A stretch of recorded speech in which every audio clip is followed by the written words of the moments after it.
All right. Well, good afternoon, everyone, and welcome to the Congressional Bipartisan HBCU Caucus's 4th Annual HBCU STEAM Day of Action. I'm John Christie, Chief of Staff for Congresswoman Alma Adams, the founder and co-chair of the HBCU Caucus. And I want to thank you all for joining us today for our panel discussion entitled Pandemics and Partnerships, How Public and Private Sector Engagement Can Propel COVID Recovery. Today, we will hear from a number of key stakeholders, all invested and engaged in the important conversation of how public-private partnerships can enhance and strengthen the institutions that serve as the cultural and economic foundation of Black communities nationwide, our historically Black colleges and universities. We have a busy program, so I will get to it by introducing someone who needs no introduction. Our co-chair of the Bipartisan HBCU Caucus, Mr. French Hill from the great state of Arkansas. Well, thank you very much, and it's a treat to be with everybody today, particularly my good friend, Dr. Smothers from Philander Smith College in Little Rock that you'll hear from in a few minutes. I'm a proud co-chair of the Bipartisan HBCU Caucus, one of the largest, most active caucuses in the House of Representatives. And it's a treat every week to get to work with Alma Adams. We see a lot of each other frequently on Zoom because we both serve on House Financial Services Committee, in addition to our commitment to HBCUs. I also want to say thanks to Speaker Pelosi and Leader McCarthy for their help in 2020 behind the scenes in leadership, supporting our HBCU priorities during the CARES Act and other COVID-19 bills that had bipartisan support in 2020. I really appreciate that. We can never state it enough or repeat it more frequently that our HBCUs contribute 42% of Black engineers and 27% of all Black STEM field graduates. And that is a major contribution to our economy. In my home state of Arkansas, we have 4 HBCUs, 3 of which are in my district. In addition to Dr. Smothers' Philander Smith, we have Arkansas Baptist College, and the only private 2-year HBCU in the country, Shorter College in North Little Rock. We're also delighted in the metro area to have our land-grant school, University of Arkansas at Pine Bluff. HBCUs in Arkansas are a key part, as I say, of our economy and are contributing to our economic recovery from COVID-19. Our schools have an economic impact of $179 million, produce 1,920 jobs, and represent $1.7 billion in lifetime earnings. And what's exciting about our panel that we'll talk about today is how our schools are working with our business community and addressing the workforce needs in science and technology. And I know Dr. Smothers will talk more about that on how he's contributing, particularly in our health professions. Thanks for having me today, and I'll yield back. Thank you, Mr. Hill, for those brief words. Next, I want to introduce our esteemed Speaker of the House of Representatives, who has been so kind to grace us with her presence today and speak about this very important issue. We have Speaker of the House, Nancy Pelosi from the great state of California. Madam Speaker. Thank you very much, John Christie, for your kind words. And I thank Co-Chair Alma Adams for the invitation to be with all of you. It's my pleasure to join Madam Chair Alma Adams and Chair French Hill for this bipartisan meeting for HBCUs, which are very important to our society, our economy, and the future of our country. I'm glad to be here with Suzanne Bonamici, my colleague, who will be part of the panel. But I do see on the screen, I see Marilyn Strickland, I saw Jim Cooper and Sylvia Garcia, and Terry Sewell, for some who are there right now. I'm sure it will be a ever-increasing number as people finish the vote and come to this important meeting. But it's my honor to be with each and every one of you. Dr. David Wilson, see, I'm from Baltimore, so when Dr. David Wilson's on the program, I listen and pay attention and I cheer. And I did speak at the commencement in 2016, and that was a source of pride for me. So thank you, Dr. Wilson, for your leadership in educating our great future. I know you're going to have a great panel in a bit, but Alma is not with us because she's presiding over a hearing in the Education and Labor Committee at this time, and I know that she'll be back into the discussion, but she never leaves the discussion. It's what she talks about all the time, about the important role that HBCUs play. It was a priority for our colleague John Lewis. It's a priority for our Congressional Black Caucus, and a priority for Mr. Clyburn along the way. We always keep, how do we distribute federal dollars? Well, they go, we always say, capital attracts talent, and capital attracts facilities, labs and the rest, which attract talent. So it's a continuing sequence of success if you have the money. And we are so proud of the advances that we have made over the last in the last decade in terms of the recognition of the role HBCUs and other minority serving institutions play in this. So if we're going to be giving out federal money from the National Institutes of Health, we want the absorptive capacity to be in our HBCUs to compete very positively for those funds and every other federal dollar that we spend. So, and again, the grants, scholarships, and strong support for STEAM fields, I love that. You empower students to pursue their dreams. Now, we're very pleased that what we all did working together, I think French may have mentioned this, that in the bill in December, we had over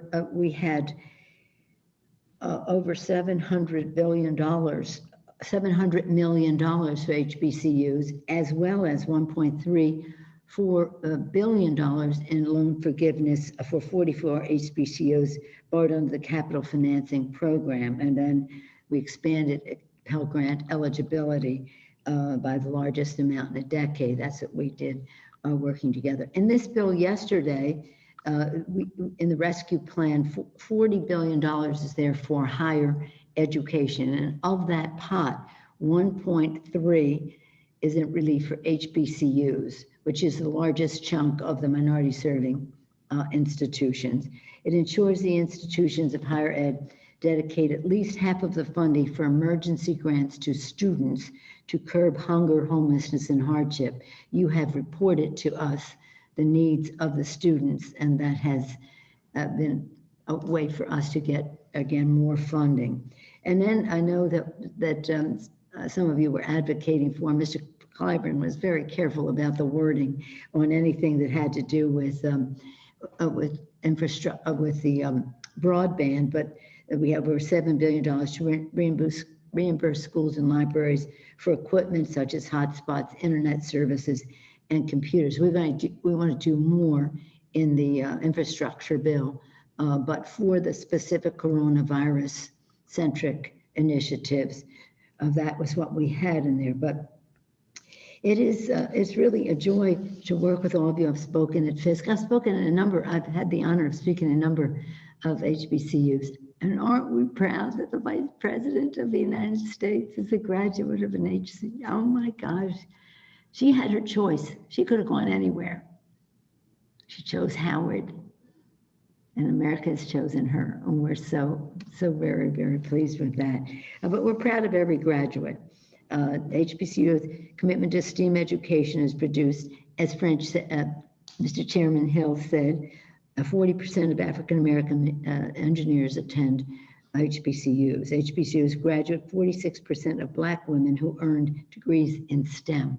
Imagine 46% of women STEM graduates are from HBCUs. And HBCUs were among the top 20 institutions to award the most science and engineering bachelor's degree to Black graduates from in 2008 to 2012. We'll get the further figures after that. So I'm so pleased that this is a bipartisan effort because it certainly is important to our entire country. And I know that Dr. Smothers and Ellen Stabinsky and Ashley Barang will have be a tremendous intellectual resource during the panel that you will have. And when you receive Dr. Alma Adams, Dr. Member of Congress, Chairwoman, many titles, she will, her persistent advocacy is just marked by HBCU tattooed right across. So you are the engineers of opportunity, nurturing, encouraging, and training future leaders, innovators, and entrepreneurs. And we want to be helpful any way we can. Now, I see we've been joined also by the distinguished majority leader, Steny Hoyer, a strong supporter of HBCUs as well. So it's my honor to be with each and every one of you, and happy to be in the midst of Chairman Hill, Sylvia Garcia, Marilyn Strickland, Leader Hoyer, Terry Sewell, Jim Cooper, and I know others will be coming and going, with great gratitude to Alma Adams for leading in such an important way, and Jim Clyburn, who is relentless, persistent, dissatisfied, typical advocate in all of this. Thank you for what you do. Thank you so much. Thank you, Dr. Wilson. Thank you, Madam Speaker, for those remarks. Our next speaker will be the Majority Leader of the U.S. House of Representatives, Steny Hoyer. Congressman Hoyer is the second ranking member of the House Democratic leadership. He's charged with mobilizing the party vote on important legislation, acting as a liaison between members and the Democratic leadership, and coordinating strategy within the caucus. He also plays a key role in shaping House Democrats' legislative priorities and in delivering the Democratic message. And I'll also say, as a point of personal privilege, he always makes a attempt to come to STEAM Day, HBCU STEAM Day, and engage with our HBCUs. Mr. Hoyer, the floor is yours. Well, thank you very, very much. And I am so pleased to be with you, to follow our speaker. You see the magnificent, my dear friend, John Lewis in the background, who was, of course, himself an HBCU grad. And I'm pleased to be with French Hill, Congressman Hill. Thank you for your leadership of the Bipartisan Caucus.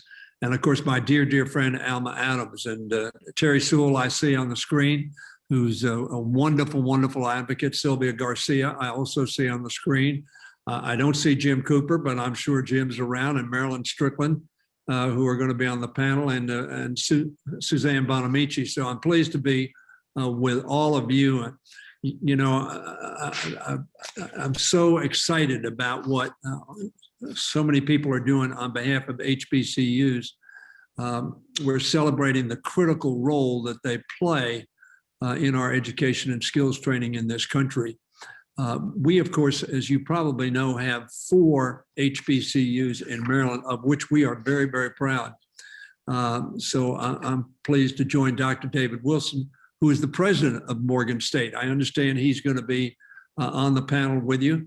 Morgan, we believe, is one of the most prestigious institutions of higher education in our country, joined by Howard, that is, of course, right here in the District of Columbia, and a federally supported HBCU, and a wonderful, I talked to Dr. Frederick just the other day, as a matter of fact, the president, who graduated from Howard, both the undergraduate and graduate, and got his MD, I think, at age 22. He was very precocious and a wonderful leader.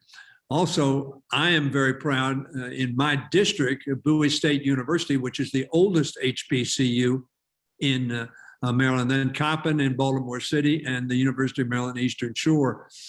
So we have a full complement, and they have been extraordinary in adding to the education in our state, as well as the education of so many around the country.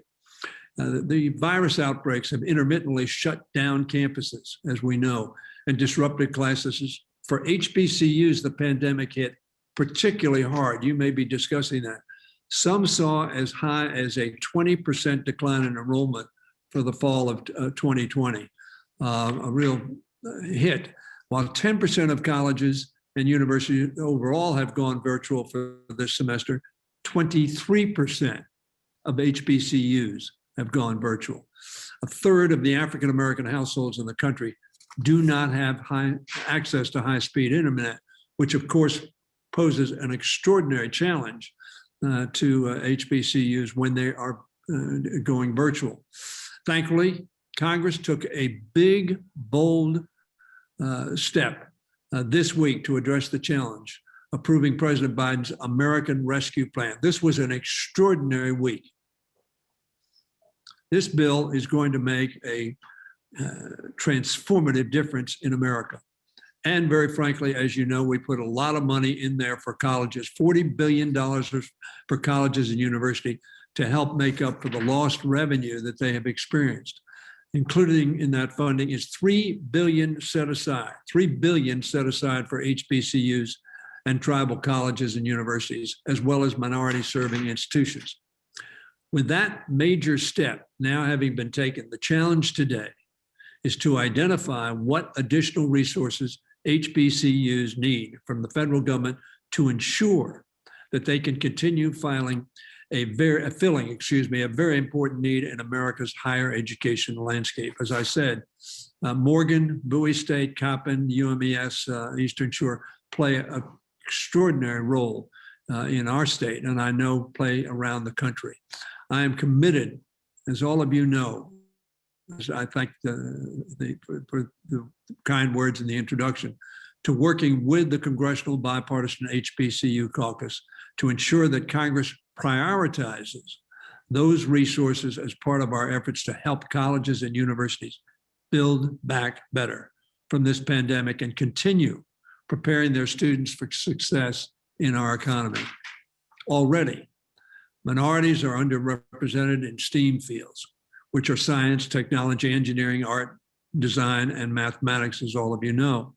We need to do everything possible to ensure that COVID-19 doesn't broaden that gap. And I speak not just for HBCUs, not just for the students at HBCUs, but the positive impact they make on our economy, on our country, on our research capability. The better educated all of our students are, all of our people are, the more competitive we'll be, the more successful we'll be, and the more our economy will grow. We need to do everything possible to make sure that the technology is available to HBCUs and their students. Passing the Future Act and getting it signed into law last Congress, as you know, was a major step forward toward that goal. We cannot let that progress be derailed as a result of the pandemic. And yesterday's action, passing the American Rescue Act plan, was part of that effort. So I want to thank Representative Adams and Sewell and Hill and others for their bipartisan leadership on this issue. And I look forward to continuing to work with them and with you to make certain that HBCUs always have strong support in Congress. And I will keep urging the chairman of the Education and Labor, Bobby Scott, to try to keep focusing on HBCUs. You know how difficult that will be, don't you? Bobby Scott, of course, one of the great advocates, along with Jim Clarkman, of HBCUs, along with Alma Adams and the CBC. So thank you all very, very much. I'm getting a signal that I need to go to the floor now because I'm going to do a colloquy with the minority whip. So thank you all. Keep up the great work. Look forward to working with you. Bye-bye. Thank you, Mr. Hoyer, for those words. I believe that we are still waiting for Whip Clyburn. I believe he's still on the floor. So we'll move to the vice chair of the HBCU caucus, Representative Terry Sewell. She's in her 6th term representing Alabama's 7th Congressional District. One of the first women elected to Congress from Alabama in her own right, and is the first Black woman to ever serve in the Alabama Congressional delegation. Representative Sewell, you're up. Thank you so much, John. I really appreciate that. I am so excited to be joined by my colleagues on this bipartisan day where we honor HBCU graduates at HBCU colleges, and we acknowledge the need to have greater resources when it comes to targeting and being intentional about the STEM fields and how important it is that we have and leverage every opportunity to do such. I bring you greetings from Alabama's 7th Congressional District, where I have the great honor of representing 7 HBCUs in my district. And the state of Alabama has a total of 14 HBCUs in our state. We are very proud of the contributions that the HBCUs, the universities, as well as its graduates have made to our state. For me, my advocacy is very personal. I am lucky to have grown up in a household where both my parents went to HBCUs, not just any HBCU, but the Alabama State University, which is also located in my district. As a bond lawyer, a young bond lawyer, it was my honor to use all that I learned on Wall Street when I returned home as a partner to help put a stadium on the campus of Alabama State University in order to make sure that those institutions have the same resources and facilities that other universities have as well. When I think about the economic impact of HBCUs in Alabama, I think that the numbers tell the story. The total economic impact in the state of Alabama of the Alabama's HBCUs is large and lasting. The economic impact is $1.5 billion with a B in total economic impact. This estimate includes direct spending by HBCUs on faculties, employees, academic programs, operations, and by students attending the institution. Every dollar in initial spending by Alabama's HBCUs every dollar generates $1.30 in initial and successive spending. The multiplier effect means that on average, every dollar spent by the state's HBCUs and their students generate an additional 30 cents for every local and regional economy. HBCUs generate 15,000 jobs in the state of Alabama, as well as 6,421 on-campus jobs. For each job created on HBCU campuses in Alabama, another 1.3 public and private sector jobs are created. Lifetime earnings for HBCU graduates in Alabama is $12.5 billion, the combined lifetime earnings of graduates. I don't have to tell this audience the importance of HBCUs in our economy and to the growth and vitality of our economic potential, but also our talent potential in the United States. I know you all are well versed on that. I am glad to be joined by French Hill and all of my other colleagues, but of course, our chair, Alma Adams, who has been such a stalwart advocate on behalf of HBCUs.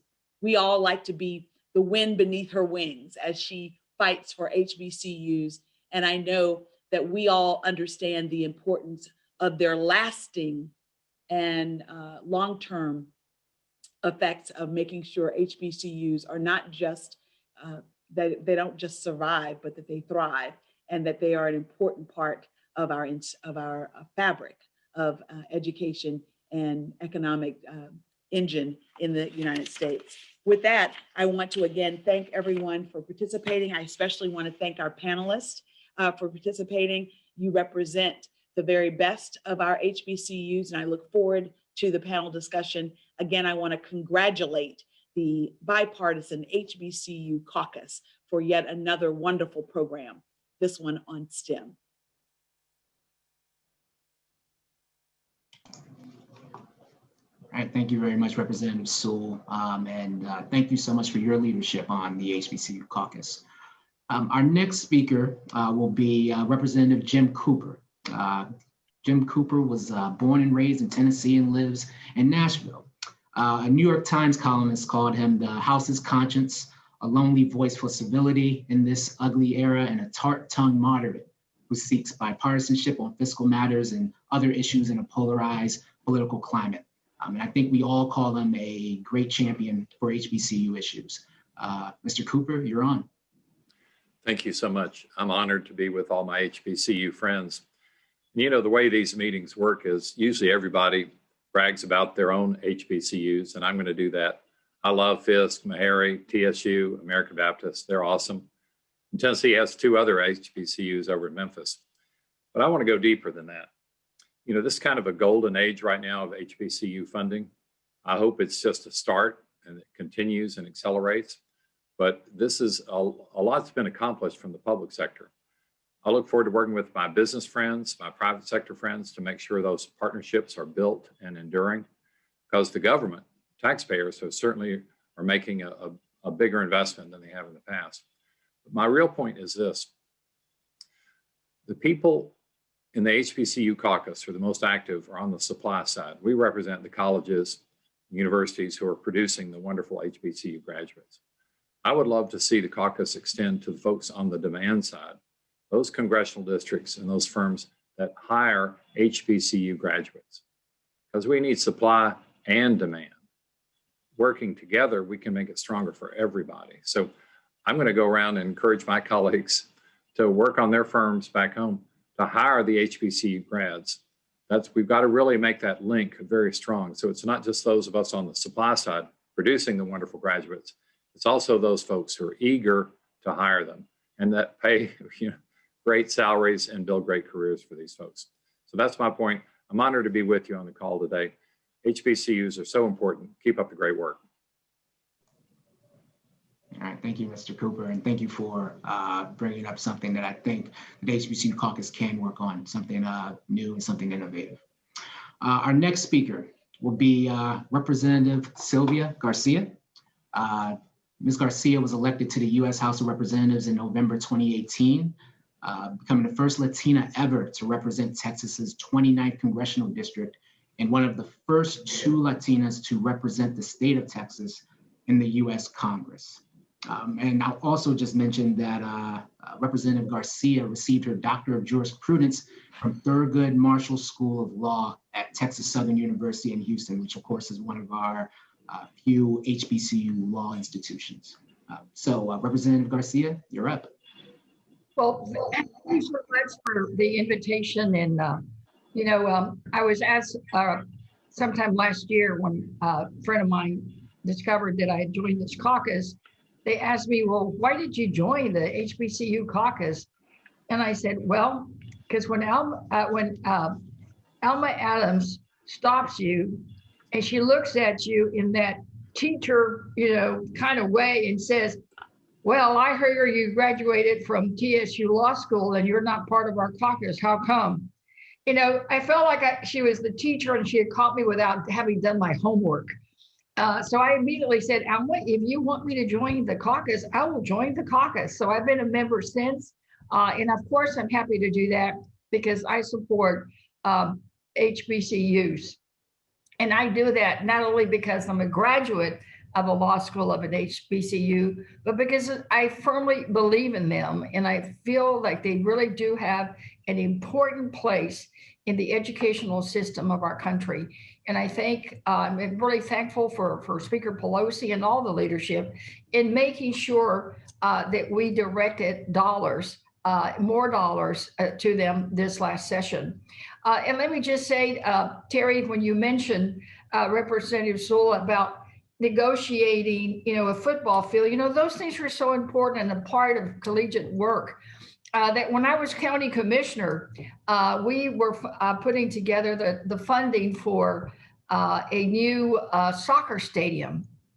And I told them, I said, it's real simple. I will vote for the soccer stadium and for the building and construction, but only if you let TSU use the field. Because the president had we had chatted about it. So then I picked up the phone and I said, look, I just talk to the folks over here. And if you want to have your kids come play here, you're on. And I would not move on my vote. And another commissioner did the same thing. We would not give them our votes until we made sure that they had an agreement with TSU so they could have that, be able to use the football field.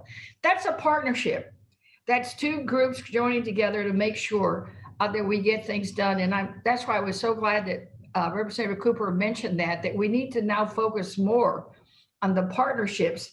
And I know working with Maxine Waters and Ms. Beatty from the Diversity and Inclusion Committee of Financial Services, we are making sure that all the financial services industry, when they do their outreach, when they do their recruiting, when they do their work, that they include recruitment and outreach to HBCUs, because unless we do that, bringing people together, we're not going to fully participate. And I think with the new economy that may be coming from the transition into green energy, we need to make sure that we don't get left behind. We need to make sure that those firms that are going to be working on the transition also include HBCUs. So you can count on me.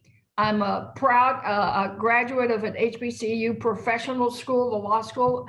And I think we need to make sure that we get more law schools and medical schools at HBCUs.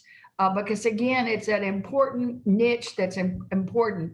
And in any of those endeavors, you can count on me to stand with you. And you can count on Representative Adams looking at me again, telling me what I need to be doing. And I'm going to say yes. So thank you all for putting this group together. And thank you to the entire Adams team for helping her organize this, because I know y'all do it every year and it takes a lot of work. So be sure and thank her for me. So with that, I'll yield back. Thank you, Congresswoman Garcia. Appreciate those words. We will go next to one of our newest members of Congress and our newest members of the HBCU Caucus, Congresswoman Marilyn Strickland, who proudly represents Washington's 10th Congressional District.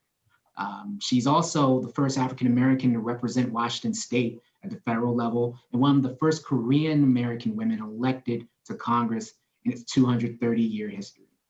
Congresswoman Strickland. Right. Well, thank you very much to the hosts who are hosting this HBCU Day of Action for STEAM. Thank you to my colleagues for being here and to the speakers.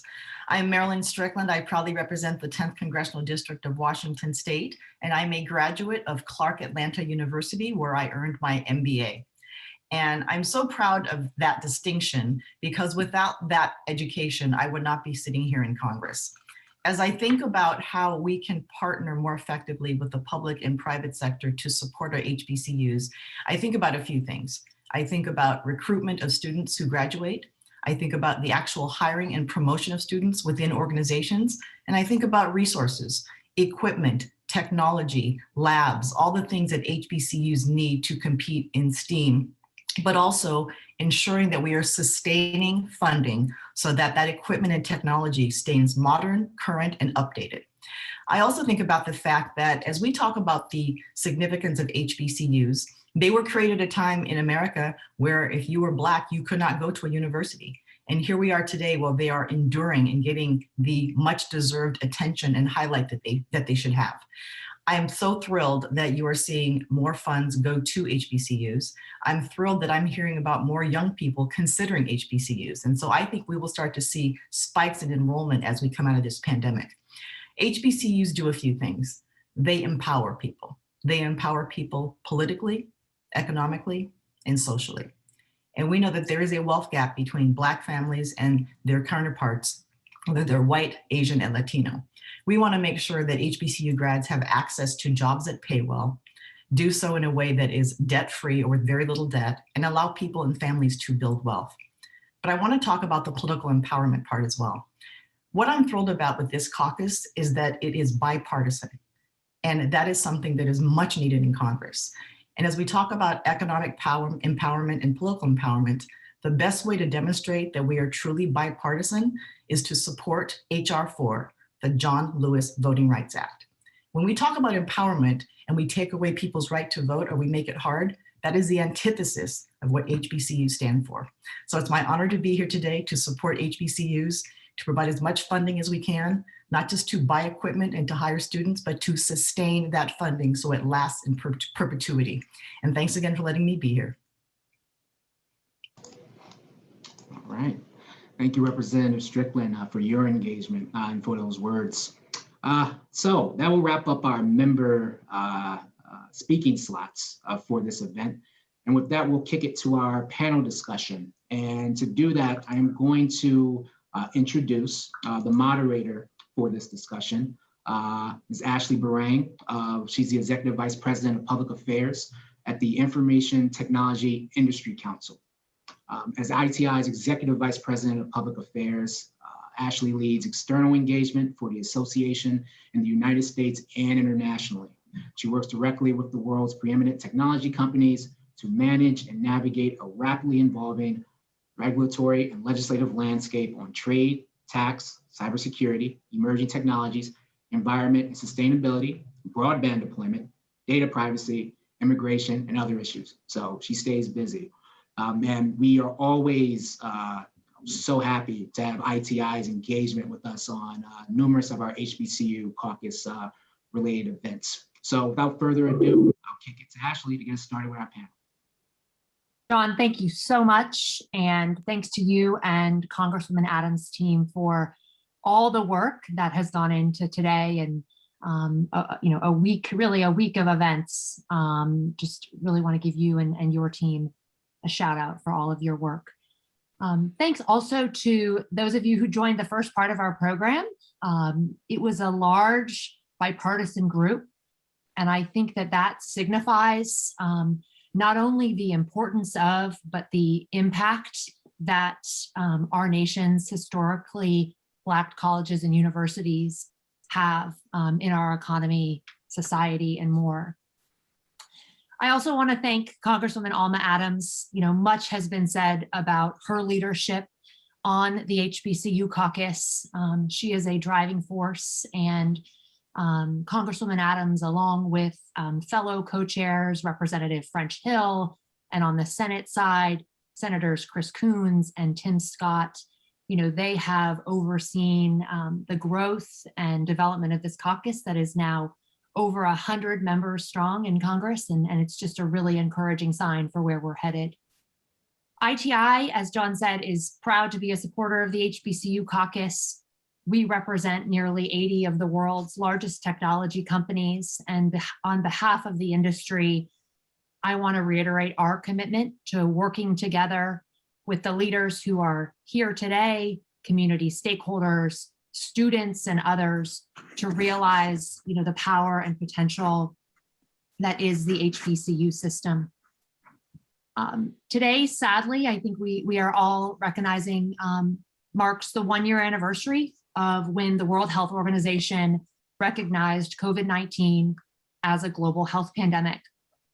While all Americans have faced numerous and profound challenges in the past year, it has been a particularly difficult time for the nation's HBCUs and the communities and students that they serve.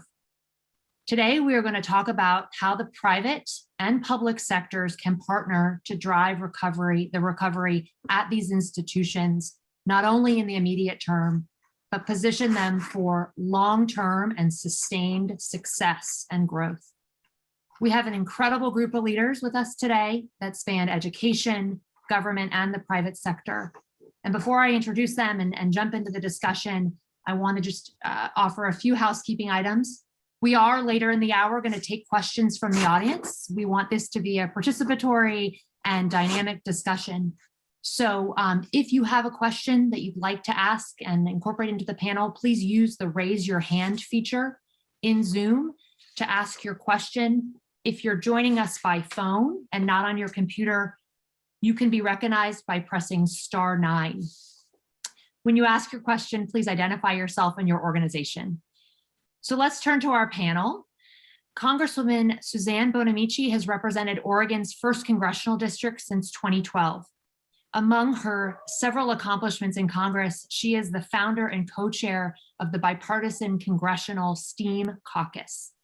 This caucus encourages innovation and creative thinking by integrating arts and design into science, technology, engineering, and math careers. Dr. Roderick Smothers is the president of Philander Smith College, and he is joining us today from Little Rock, Arkansas. Dr. David Wilson is the president of Morgan State University, the largest HBCU in our neighboring state of Maryland. And finally, Alan Stabinsky is the Senior Vice President and Chief Deputy General Counsel at Intel Corporation, where he leads the company's legal department. So let's jump right in. Congressman Bonamici, if I could start with you. Congress has just passed, as we've been talking about, and the president is poised to sign, I think as soon as this afternoon, I just saw reports, the American Rescue Plan. This was a top priority for the Biden-Harris administration, and the package includes funding that will provide direct relief to communities who are bearing the brunt of the COVID crisis. Those communities include students of color and those who attend HBCUs. Can you talk to us a little bit about the role that the American Rescue Plan will play in supporting our HBCUs as part of our continued economic and pandemic recovery? Absolutely. And thank you so much, Ashley, and my esteemed fellow panelists. Thank you. And thank you to Representative Adams and Representative Hill for your leadership of the HBCU caucus, of which I'm a proud member. I admit that I miss seeing everyone in the same room, but for now we'll be virtual and continue this important conversation. So this is the fourth HBCU STEAM Day I've participated in, and it's really an honor to be here because we know how important HBCUs are as engines of opportunity and advancement for Black students, and particularly Black students in STEAM. And just a mention about STEAM, and I know Congresswoman Adams has been a strong supporter from the outset as someone who is an artist herself, but also an appreciator of the importance of arts and arts education to make sure that we have a workforce in STEM that is creative and innovative. So we know how important it is to make sure that HBCUs can not only get through this tough time, but also thrive. Because we know that HBCUs are among the top institutions where Black students go on to earn PhDs in science and engineering. We know that HBCUs graduate about 40% of all Black engineers. Always maintained that the role of Congress, and particularly with this American Rescue Plan, has been one of advancing equity and leveling the playing field. And unfortunately, over the last year, the COVID pandemic has highlighted and exacerbated so many inequities that existed in the system. And that's true in education, but also we've seen it in healthcare. It's also in housing. So as we're looking at building back better, to use the term from President Biden's administration. In addition to providing COVID relief, we also have to reauthorize the Higher Education Act and make sure that that is promoting equity. And the federal role in education is about equity. A lot of those federal laws, especially the Higher Education Act and many of the K-12 education laws as well, came about during the civil rights era. So making sure that we're promoting equity, safeguarding, expanding those educational opportunities for all students. And we know that the American Rescue Plan will help in the short term, but also in many ways in the long term. If we look at, for example, the child tax credit and lifting families out of poverty, healthy communities are important for having students who are able to thrive when they get to college. So again, it was a critical piece of legislation that we passed yesterday. I do want to mention the role of the private sector, because that's kind of the topic that we're talking about today. I know that the American Rescue Plan had a lot of broad support across the country with the recognition that it's so critical to get through this pandemic with more shots in arms, more students in schools. If we don't get students back into the K-12 schools across the country, they're not going to be as prepared to enter into higher education. So establishing and strengthening the existing partnerships. I know they're great partnerships that are represented here today in the panel and in the group participating. So we need to be intentional about those efforts. So one more thing I wanted to add real quickly is that the private sector has really influenced a lot of my decisions and policies that I've worked on in education, particularly higher education and STEAM. When I speak to business leaders, they're looking for creative, innovative, and critical thinkers. In fact, there was just an article in Education Week just earlier this week where they were talking about the value educating people to be creative and innovative. And Cisco, for example, pointed out with the ever-changing nature of work, they need students who are skilled at being agile and flexible, have a growth mindset, and are resilient and know how to work in teams and collaborate. So as we're preparing to build back better, we need to keep in mind that we don't know what jobs of the future are going to look like today.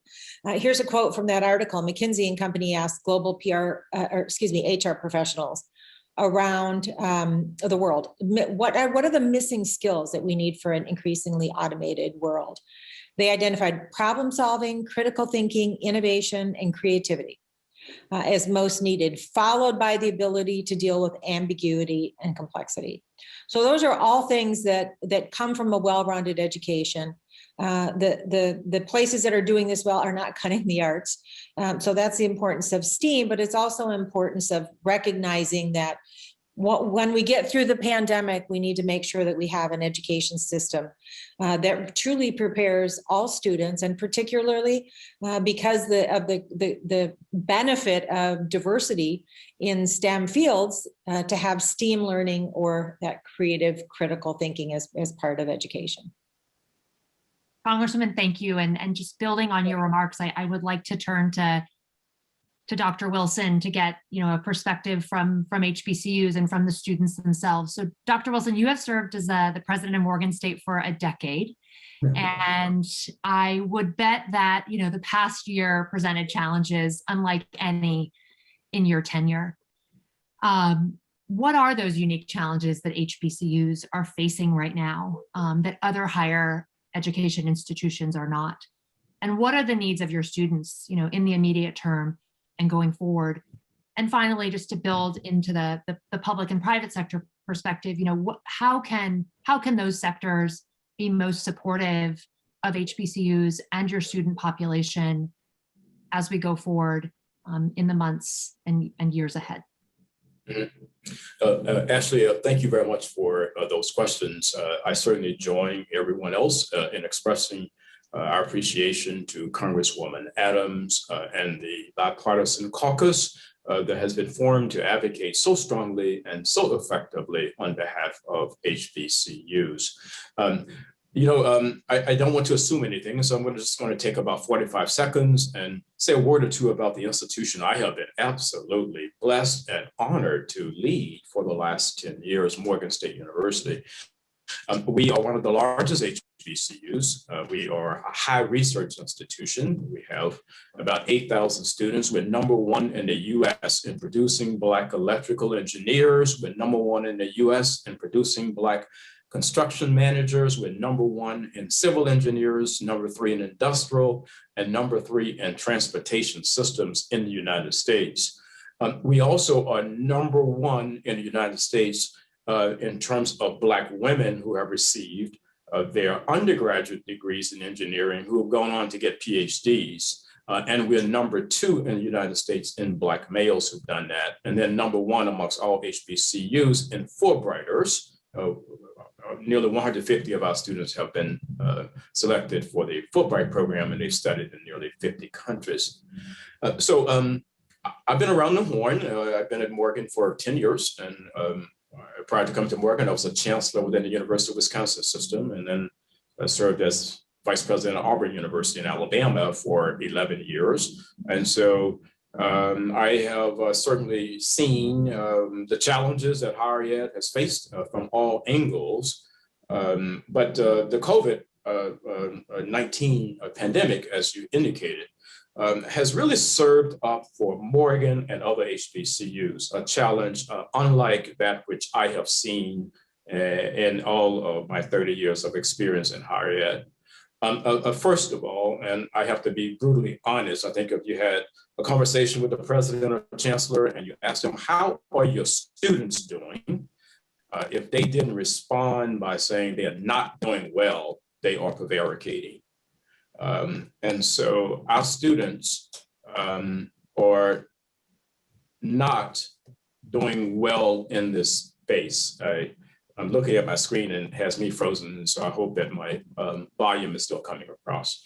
But our students are experiencing challenges in the area of emotional well-being, psychological well-being.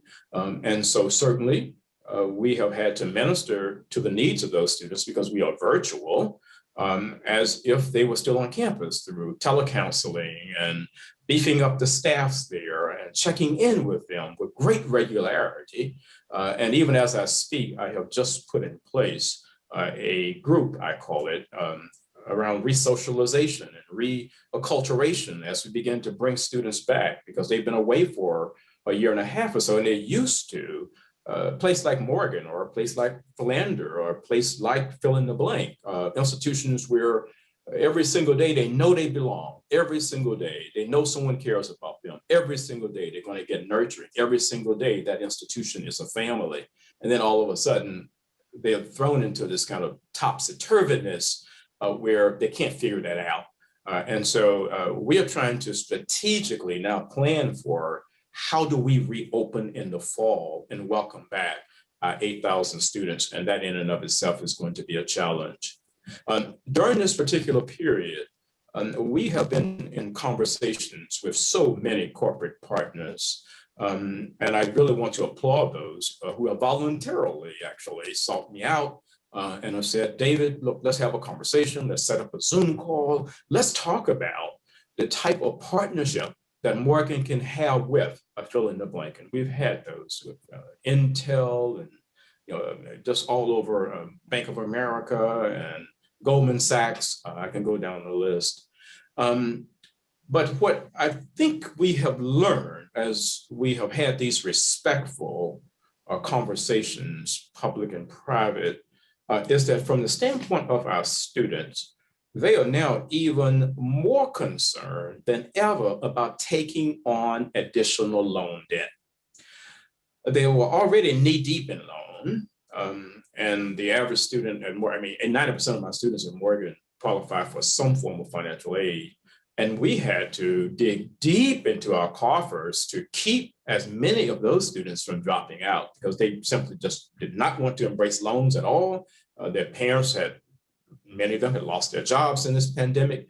So we learned that.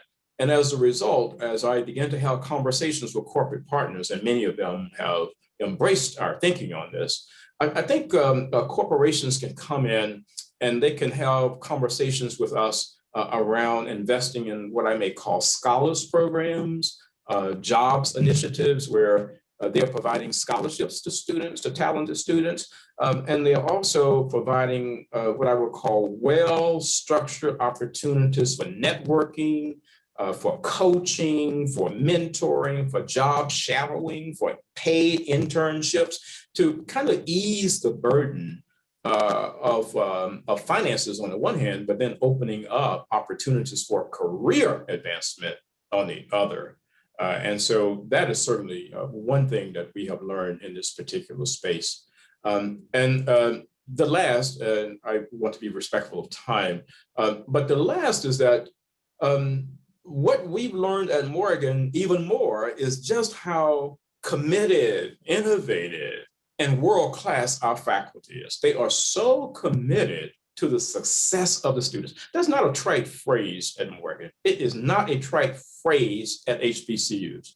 And in this pandemic, in electrical engineering, where we are #1 in the US in producing Black graduates, our faculty, when they have to pivot on a dime, and we are teaching these upper division electrical engineering courses, well, how do you teach these labs? And of course, we kind of skirt around and there's all kinds of platforms for that.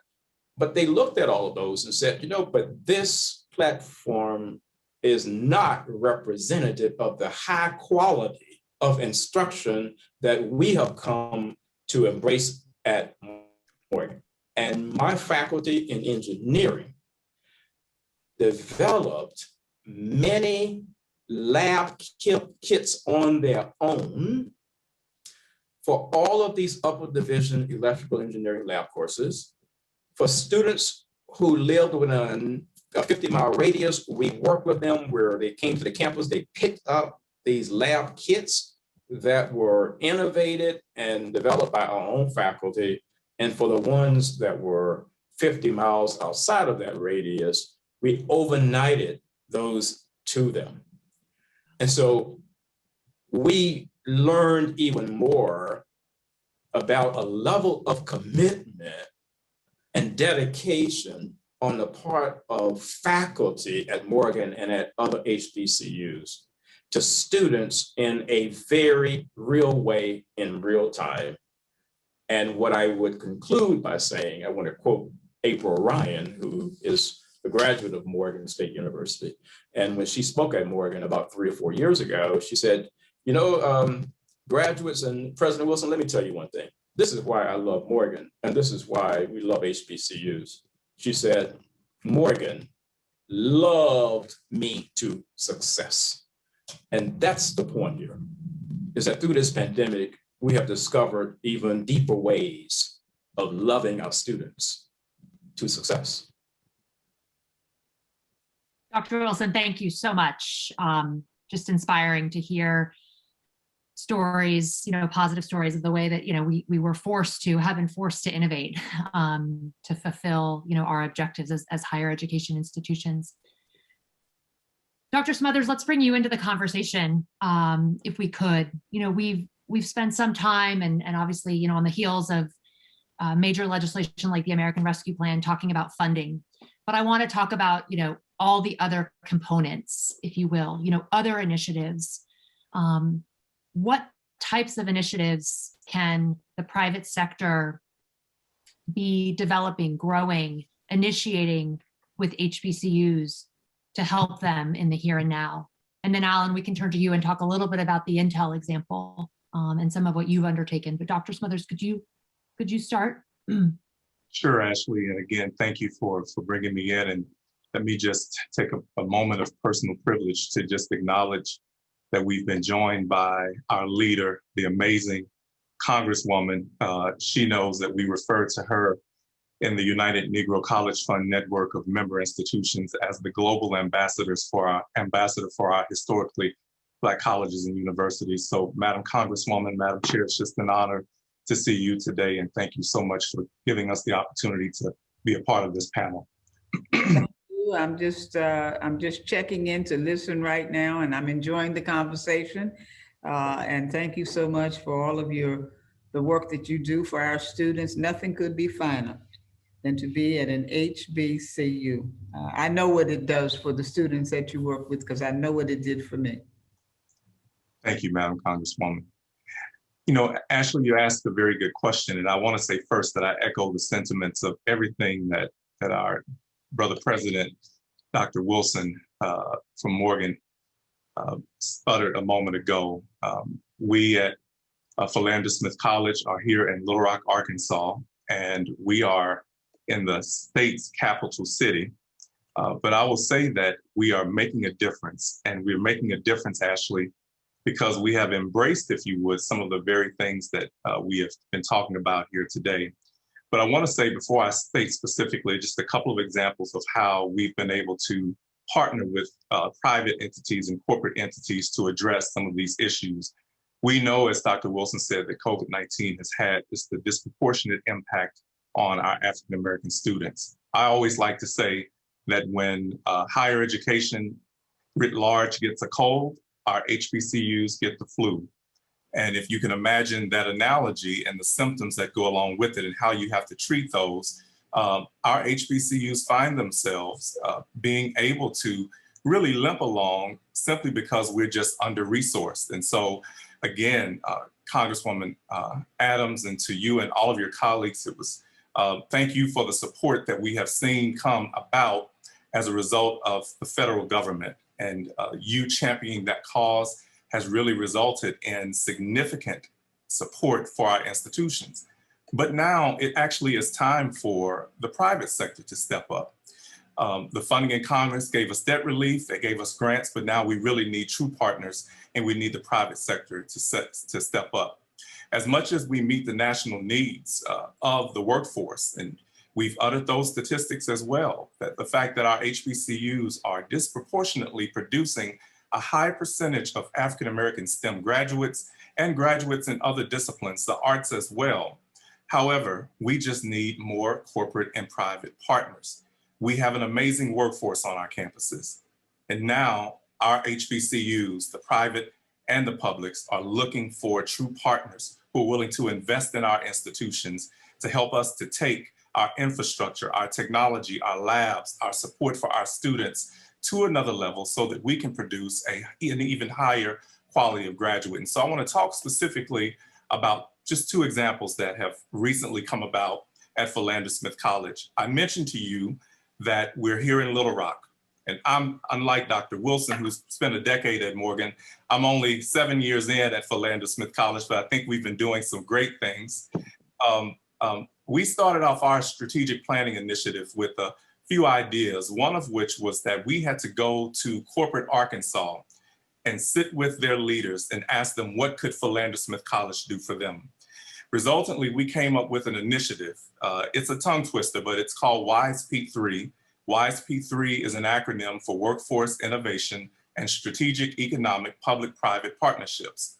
I said that's a mouthful, but that for me resulted in the ability to sit in front of the CEO of Entergy Arkansas and ask him what could Philander Smith College do to promote their workforce needs. He said, hey, I need more engineers. I need more women engineers. Do you have an engineering program? I said, actually, we don't. But when we look at the statistics in Arkansas, not many institutions are producing minority engineers, period. And so we endeavored to build an engineering program, and Entergy Arkansas stepped up and they endowed our first professorship in our minority engineering program that's focused on producing women engineers. And so that's an example of a two-way partnership. Our goal ultimately is to provide them with women engineers. They're going to give us the funding and support we need to go and find world-class faculty, as well as to find the top-notch students to populate that program. IBM stepped up to the plate, and I want to speak specifically about this because you just asked, Ashley, how can we step into this work? Well, IBM came to the table with an initiative, and we signed an MOU with them where our faculty would go to what they are calling the Computer Science IBM Skills Academy. It's a train the trainer program. And as a result of our faculty members participating in that train the trainer program, 100% of our computer science faculty have now been trained and have obtained digital badges in the IBM Data Science Practitioner Instructor Certificate Program. And they have brought those skill sets and that thinking back to the campus, and now they're passing it on to our students.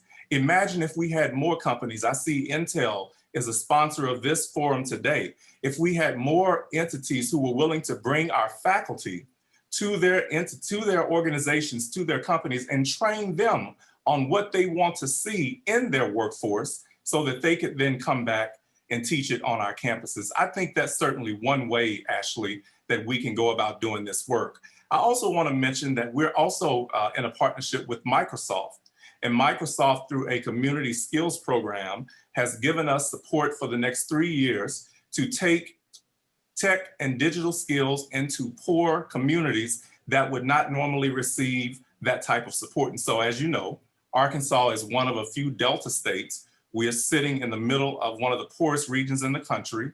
Well, we are now taking the funds that Microsoft has given us, partnered it with our WISE-P3 program, and we're taking technical certificates and training into some of the poorest and rural areas in the country because of the fact that we are a small private HBCU and we're more agile, we're able to adjust, we're able to build new programs, sometimes a lot quicker than our public counterparts. And so we need organizations and companies to come to the table to help us with initiatives like that. I'll close by saying this.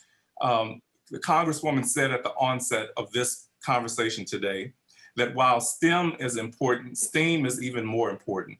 Because like you, Ashley, like you, Congresswoman, I have sat with those who are doing the hiring. And they have all said to me when I've asked them, what are you looking for in your workforce? What are you looking for in your next graduates who come from colleges and universities? And they said, you know, it's great to have an engineering major. It's great to have a chemistry major. And more than likely, I'm going to teach them what we need them to do at our company, at our organization. But what we're struggling with is finding individuals who have the soft skills, who have the communication skills, the decision-making skills, the problem-solving skills, the innovation skills to really be a part of our teams. And so that is where, in my opinion, the small liberal arts institutions, like those who are affiliated with the United Negro College Fund, there are 37 of us, we are small liberal arts institutions, but we have the ability to add the A to the STEAM and produce graduates who can go out and be creative problem solvers and decision makers to really advance these companies and take them to the next level. And if you asked, or if you polled, Ashley, any of those presidents to ask them what their top priorities are, I know that in UNCF we have done this, and you said to them, what if I could help you, what would your needs be? For our list of priorities, the first would be providing additional support for our students, 95% of whom receive some form of need-based aid. But then secondly, as we prepare for reopening, but still having to exist in a different type of new normal, if you would, it is transferring that amazing HBCU culture that we've all been speaking about to the cloud and still be able to serve our students. And so those are just a couple of examples. And again, just looking forward to this conversation today. And thank you for the opportunity to contribute. Dr. Smothers, thank you so much. Alan, let's pick up on that and bring in the perspective from the private sector. Intel has been a leader in developing sustained engagements with HBCUs. You recently announced a pledge of $5 million to develop an HBCU Tech, Law, and Policy Center at North Carolina Central University. Talk to us about sort of the broadening of this scope. You know, Intel has taken this approach that goes well beyond sort of supporting HBCUs in terms of STEM programs exclusively. Talk about that approach. You know, why North Carolina Central? Why a law school partnership? What benefits did you see from the private sector, and how can we expand that going forward? I'll be glad to. First, I just want to thank our panelists here.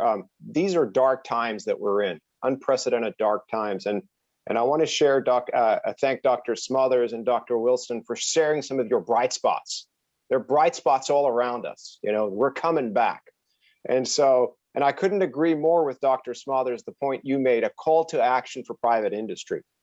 Intel answered that call in 2017 when we put $4.8 million investment in 6 ABET accredited HBCUs around technical, the STEAM disciplines that we've talked about. And we've answered that call again today, where we've done something a little bit different. Adding on to that, we've put a close partnership with NCCU School of Law that's backed by $5 million. And so you ask the question, why did we move beyond the STEAM disciplines into the non-technical disciplines, the law and policy area? And what really galvanized us was the despicable acts of racist violence that we saw last year. And that galvanized us as a company. We took a position. We said standing on the sidelines is not an option. And we've talked a lot here today about systematic inequality. And to address systematic inequality at its core, you have to change the system. And integral to that are law and policy professionals, because we write and apply the rules of the system. So we took a hard look at the law and policy professionals, and we saw a deficit of representation of Black professionals. Only 5% of lawyers are Black in our society. So we decided to address the root of the problem and build that pipeline. And so where you look at is HBCUs rise to the top of the list. Over 80% of Black judges and 50% of Black lawyers come from HBCUs. So that's where we decided to focus on. And then it wasn't that hard to decide where to focus, because there's over 100 HBCUs. There's only 6 of them have law schools.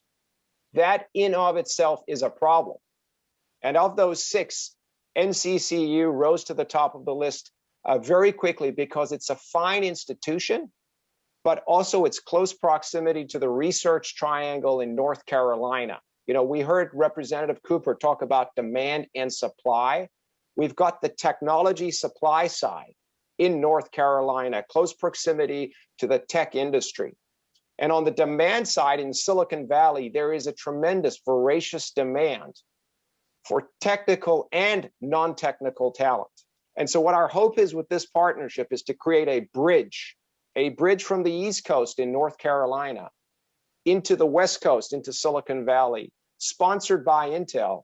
And it's something where it's a close partnership. This is not just about writing a check, right? There's $5 million here to address the chronic underfunding that both Dr. Smothers and Dr. Wilson talked about. And what we're going to do is put that money towards world-class faculty, creating an endowed professorship, building this new tech law and policy center with an executive director and staff. And we talked about the debt problem. We're dedicating funds towards needs-based scholarships, right? So those are those three cash components, but the non-cash components is what makes me really excited. Dr. Smothers talked about the soft skills that are critical today for those students.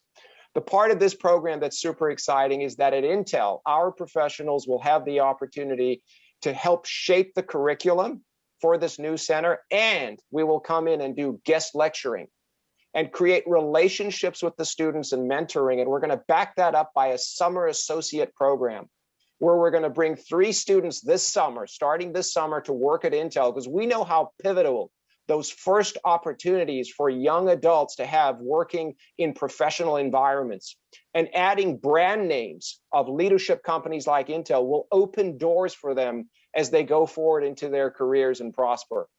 And so that's the integrated approach we've brought here. We're super excited to do this. We believe this is the first time that a company has done something like this that's gone beyond the technical domain into the non-technical domain. So our hope is that through a leadership role, others will follow. As we answered the call in 2017, we were the first company to join the bipartisan Hbcu Caucus Partnership Challenge. 40 other companies joined us. We believe we're the first company to address systemic inequality by creating a partnership with a law school. And our dream is that other companies will join us and that we can expand this and address the problem right at the root cause. Ellen, thanks so much. I think one of the things that we want to take from Intel's leadership is thinking through how we learn from your example. You know, are there best practices or criteria that you used when, and you've touched on this a little bit in your remarks already, but as other industries endeavor to stand up programs like the one that Intel and others in industry are already undertaking, you know, how do you go about making that connection with an HBCU such that you understand their needs and can help meet their needs in formulating that partnership? Same question. I mean, the question could also be open to the two presidents, Drs. Wilson and Smothers. How do we make those connections such that the supply and demand, you know, we're making those linkages so that the partnerships that are being facilitated actually meet the needs of students in the moment or faculty in the moment? I'll just say for our perspective, and then I'd love to turn it over to the educators, because from our perspective, it's all about listening and learning.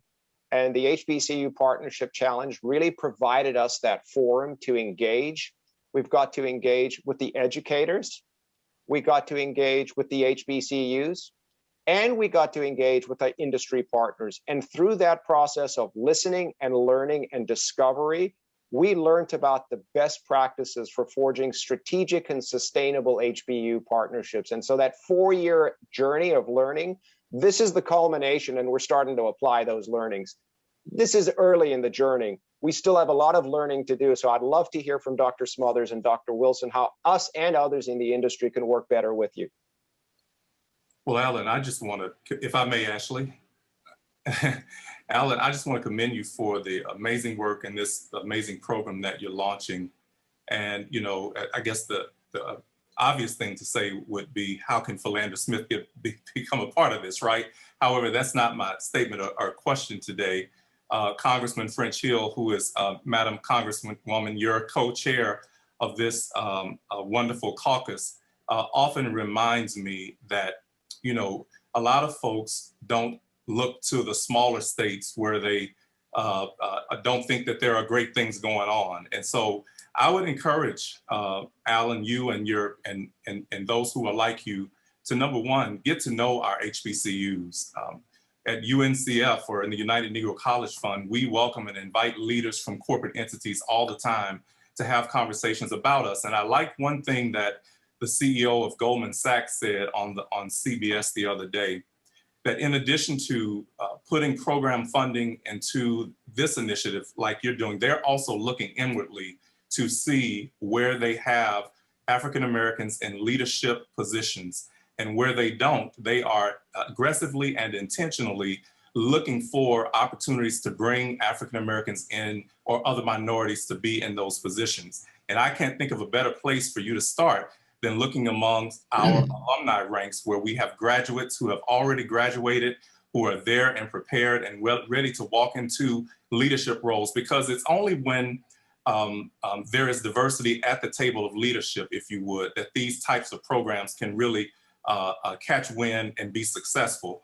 And so I would encourage, that to not just you, Alan, but any corporate entity, private entity that may be looking on today, is to begin with the inward look and then invest in our communities through our historically Black colleges and universities. HBCUs are looking for two-way partnerships. We're just not looking for a handout.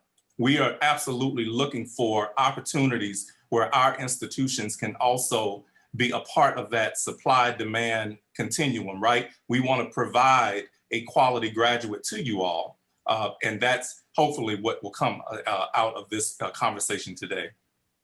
Hey, so I would like to applaud Intel as well, because I do think that the model that you are embracing is the right approach. And so about 5 years ago, the CEO and the top brass at Intel invited 5 HBCU presidents out to San Jose.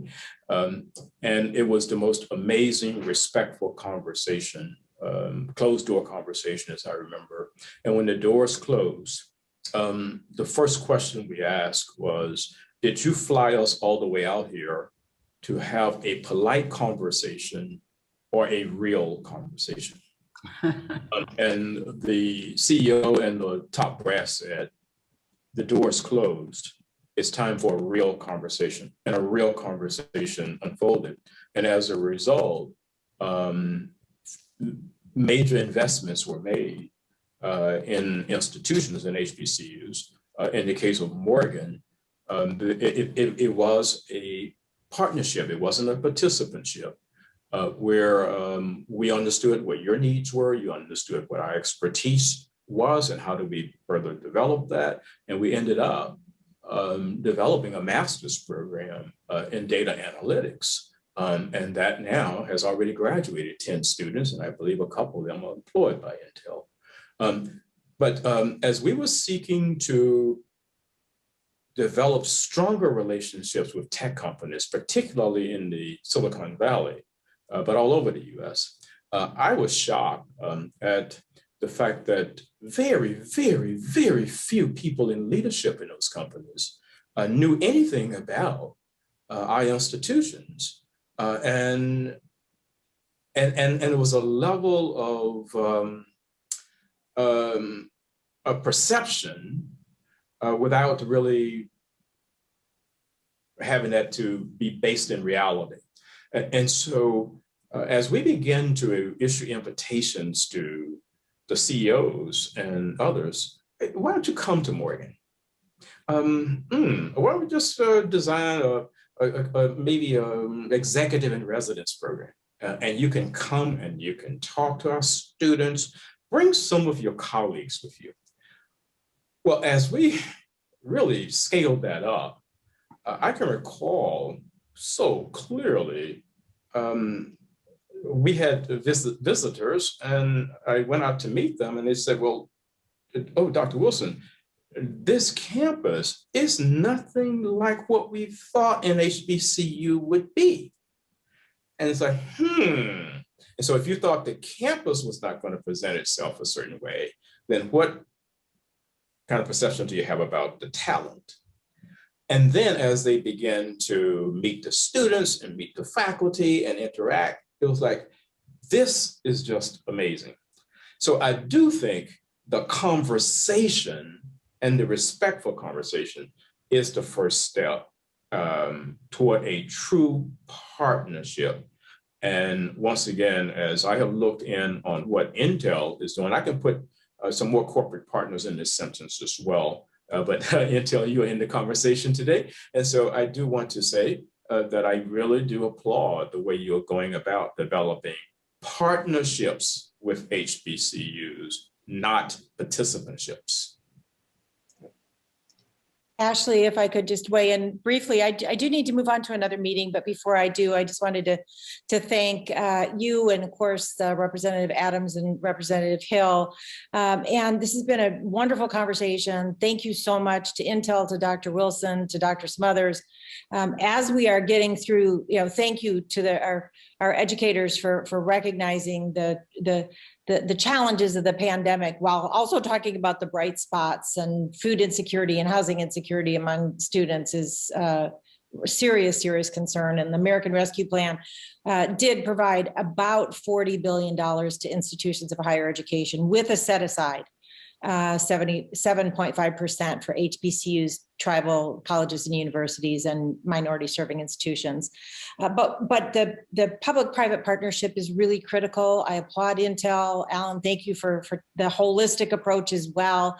Another thing that came to mind is, as we are here in Congress working on legislation in the future, the College Affordability Act, for example, the reauthorization of the Higher Education Act, it's very helpful for us to have broad support for things like increasing Pell Grants and making sure that we have the aid there and assistance to students who might see finances as a barrier. So having the broad business community support for the policies that we're working on that will help get more students into these wonderful institutions is really, really helpful, as well as the more direct partnership that we've been talking about. So again, thank you. I'm sorry I have to run off to another call, but I really appreciate the conversation, and best to everyone. Well, thank you, Representative Bonamici, Madam Steen, I call her. Thank you, Representative. Not only your support, but for all of your work. And yes, the A in STEM is so very important for many, many reasons. But I appreciate all of your support and all of the support that I know we'll get. You're absolutely right. We got to increase Pell. We need to double it. Absolutely. Absolutely. I look forward to working with you on that. Absolutely. Thank you. Thank you. Thank you, Madam Chair. Thank you. So as I said at the outset, we're joined by nearly 200 people are joining us in the audience today, and do want to bring some of them into the conversation before we end our time together. And so let me first, we have a question from Erica Johnson. If I could, Erica, looks like you're off mute. If you want to go ahead and introduce yourself and ask your question of the panel. Thank you, Ashley, and thank you to Congresswoman Adams and Congressman Hill and all who are gathered here today. I so appreciate this opportunity, Team Adams, for giving me a moment here just to offer a comment. I'm with Diageo North America. We've just recently launched a new initiative with HBCUs. And we've made a commitment of $10 million to be invested in 25 HBCUs across the country. We're just thrilled about it. It's very personal for me as an HBCU alumnus myself. But I wanted to just call out that, our speaking of, in part, what Dr. Wilson was saying regarding partnerships, I so wholeheartedly agree with that. Partnerships and really relationships. And the Diageo initiative is indeed designed to do just that. It's also designed, as I've heard reference from some panelists here, and then Representative Cooper, who was on earlier, who spoke about the supply side and the demand side. So our endowments, that we're looking forward to those really kind of being helpful to sustaining HBCUs and supporting students, supporting the supply. But also the other side, or another part of our investment, our initiative, being opportunities, opening doors of opportunities for students to secure internships, working with faculty and staff on some curriculum. So we too really want to make sure that our investment is robust in that way, and that we are investing on the supply and the demand side. So I appreciate the opportunity to offer these comments, and looking forward to working with Team Adams on continuing this advocacy work for HBCUs. Thank you, Erica. We also have a question from Vujaya Gompa. Who wants to? Hey, Ashley, it looks like they dropped. Oh, apologies. Okay, let's move on then.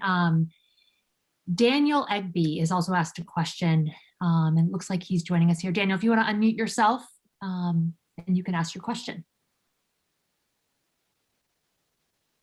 Good afternoon, everyone. Can you hear me? I thought I was unmuted.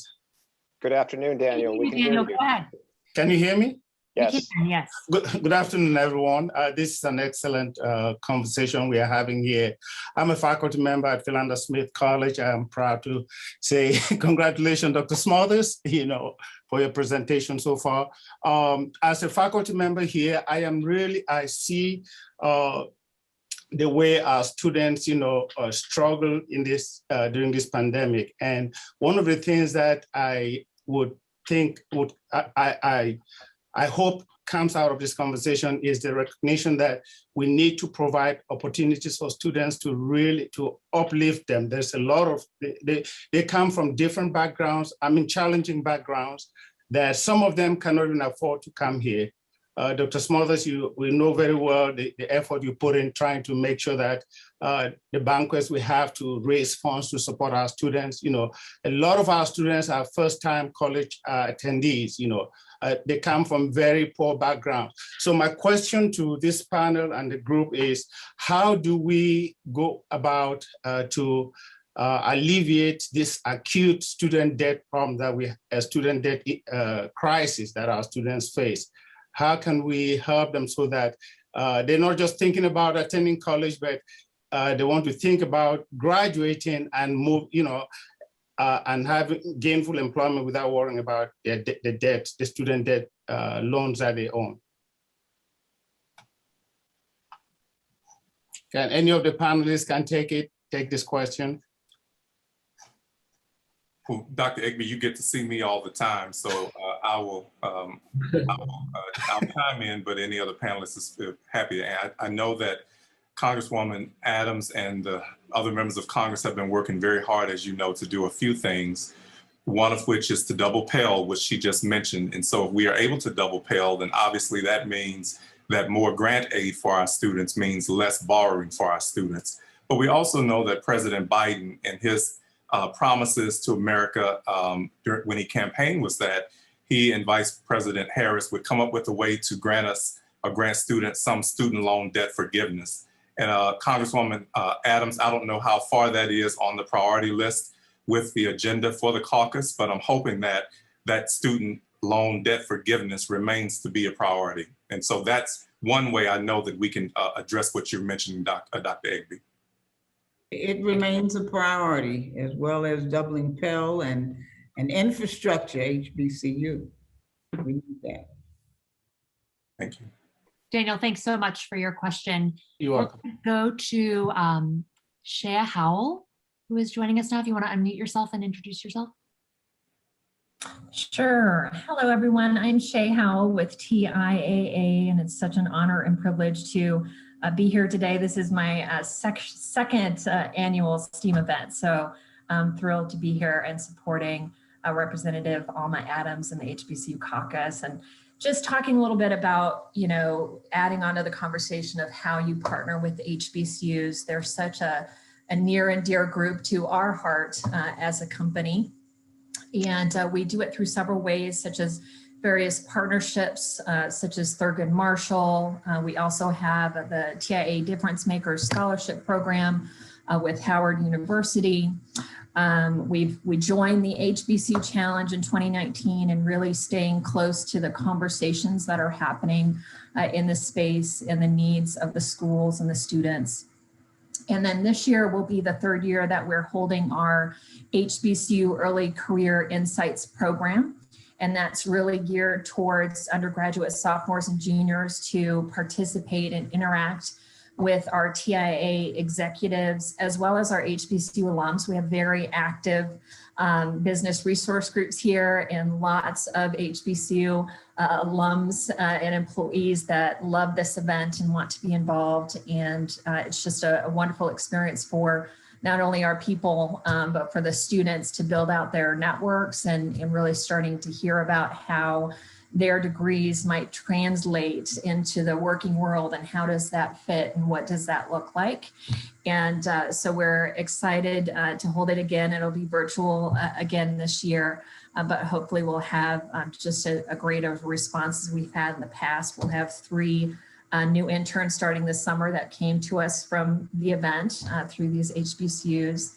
And then just, adding on to what Alan had mentioned is it's so important to listen, right? And to listen to your presidents and when you're talking to these schools. And I can recall when the pandemic first came out, we were having conversations with career offices and just listening to their needs. And one of their top needs were that their students were really troubled emotionally, just as such a huge change for them. And so we took it upon ourselves. We made a little mental wellness kit full of different things for students to use and gave it to the schools and to our partners like Thurgood Marshall to use. So just looking for those various ways, but really listening and having those conversations. I would totally agree, with the conversations that have been said that's key to a really good working relationship. Hey, Ashley, could I just make a brief statement following her statement here? I would say to our corporate partners that are in the audience, don't be hesitant to pick up the phone and call the president of an HBCU. Don't be hesitant about sending us a very curt email saying, hey, David, can we have a conversation? This just happened to me 3 weeks ago because the CEO was not hesitant. We had a representative of the company on an advisory board for our School of Architecture and Planning. And that representative became aware that, you are #1 in the US in producing Black construction engineers, but we were about to say to about 25 of those students, we're sorry, but we don't have the money to keep you here. And that representative took that back to the corporate CEO. And I got a phone call the next day saying, can we talk? And we set up the Zoom call. And he said, I don't come to a meeting empty-handed. And so here's $300,000. I do not want those students to go home. And this is over 3 years. And this is not just about the money. It's about now, how do we continue to build this relationship? Because I have employed 25 of your students in the last 5 years, and we got to keep this pipeline going. But we have to build also a stronger relationship and partnership with you. So that would be my message to our corporate partners. We don't have a whole lot of people propping us up in the president's or chancellor's office. You can get to us. You don't have to go through 5 layers. And if we are getting a phone call from a corporate representative, you can rest assured that it will be returned expeditiously. And Ashley, I want to offer that same thing on behalf of the private network of historically Black colleges and universities. We are, as I said, there are 37 of us in the United Negro College Fund member institutions, but we answer phone calls, we respond, we welcome individuals to our campuses to talk. And so give the smaller HBCUs an opportunity as well. It would be my message to our corporate entities. You would be amazed at what you find at some of our smaller private historically Black colleges and universities. Well, that is a great note for us to end on, and a call to action, really, I think, to follow through with this type of engagement. So would encourage, anyone in the audience, in the private sector to do the outreach that Dr. Wilson and Dr. Smothers have urged of us. I also want to thank our panelists for their insights, and thank the HBCU Caucus for bringing us together today for this important conversation. It could go on, and it should go on, and I hope it does, beyond the gathering today. Thanks also to the attendees who have joined us and contributed to the conversation. We really appreciate it. With that, I am going to turn it over to Congresswoman Adams. The reason we are all here to offer some closing remarks and conclude the event. Congresswoman Adams, thanks so much. Over to you. Thank you, Ashley, for that warm introduction, and you all have been absolutely great. Thank you to our panel for that important, timely discussion. I've been going from Zoom to Zoom. I had to chair my subcommittee as well, and so I was a little late getting here. But I do want to send my special thanks to my colleagues who spoke today about the importance of HBCU investment and engagement, our leadership in the House of Representatives, Speaker Pelosi, Majority Leader Hoyer, and Majority Whip Clyburn. But thank you for your work and for leading our caucus and our Congress and our nation on the road to building back better. And to all of my HBCU caucus co-chair, French Hill, my vice chair, Terry Sewell, thank you for your partnership in leading the cause of HBCU sustainability. You know, I just believe that we are HBCU strong. I owe my life really to the support that I've received from my HBCU, which is why I continue to work as I do. To Representatives Cooper and Strickland, Garcia as well, I want to thank you for your support as well. To our panelists, you all were wonderful. Representative Bonamici, my STEAM Day partner from the STEAM Caucus, and she knows that you can't have STEM without the arts. And so Intel and the Information Technology Industry Council, thank you for your partnerships in not only today's event, but with our schools in strategic, innovative ways that you work to move the ball forward. You know, I heard, not sure who was talking about training faculty. That's so important. I served on the campus of Bennett College for 40 years, and I tell you, you can't teach what you don't know. So having those partnerships, I think, is certainly very valuable. And to our featured schools, Philander Smith College and Morgan State, the Morgan State Bears, we were always in competition with you at North Carolina A&T. But I can say confidentially that both of your institutions are in the hands of inspiring leadership that will drive HBCU education in the 21st century. And as you all know, this conversation is of the utmost importance because today, a year after our nation shut down due to COVID-19, we stand on the, in terms of on the precipice of defeating the pandemic once and for all. So it is incumbent on all of us gathered here today to think about what lies next.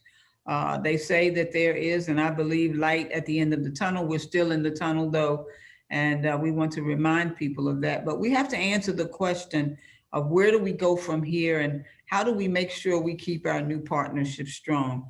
How do we ensure recovery that puts our HBCUs, the institutions that are the foundation of the communities most impacted by COVID-19's death and devastation on a path to success?